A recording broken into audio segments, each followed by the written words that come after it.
Hello and welcome, my wonderful language learners. I'm your host, James, and I am so excited to be with you today. Are you ready to learn about the present continuous tense? Great. Today, we're going to talk about something that's happening right now. Let's get started. What's happening now? Take a look at the pictures on page 2 of your handout. We see some sentences that describe exactly what is happening in each picture right now.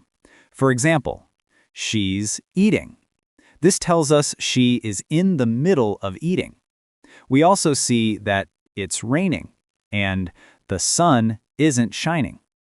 And look at the kids. They're running, but they aren't walking. These are all examples of the present continuous tense. It's for actions happening right now. The secret rule. So what's the secret rule for making these sentences? It's really simple. There are just 2 easy steps. First, we use a special helping verb, am, is, or are. Second, we take our main verb, like play or run, and we add ing to the end.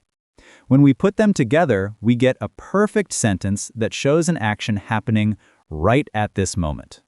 Easy, right?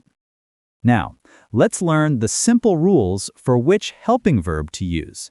This is very important. When you talk about yourself, you say, I am, and then your verbing word. For example, I am working. When you talk about one person or one thing, you use he, she, it, is. For example, Chris is taking a bath. And when you talk about many people, you use we, you, they, are. For example, we are having dinner. See, it's easy when you know the rule. What if it's not happening now? That's simple too. We just add the word not after am, is, or are. For example, I am not watching TV. You can also say, she is not eating, or more simply, she isn't eating.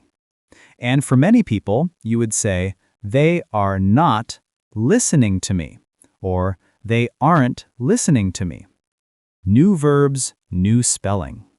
There's one more important rule. Sometimes when we add ing, the spelling of the verb changes a little bit. For verbs that end in the letter E, like dance or write, we drop the E before adding ing. So dance becomes dancing. And for short words with a short vowel and a consonant at the end, like run, we double the last letter. So run becomes running. And for words that end in ie, like lie, we change the ie to a y before adding ing. So lie becomes lying. It's just a little secret to remember when you write your sentences. Great job! Let's remember. Wow, you all did such a fantastic job today. Let's remember the 3 main things we learned. 1, we use the present continuous for things happening now. 2, the formula is subject plus am, is, or are, plus verb plus ing. 3, to make a sentence negative, you just add the word not. Keep practicing and you'll be an expert in no time. See you next time.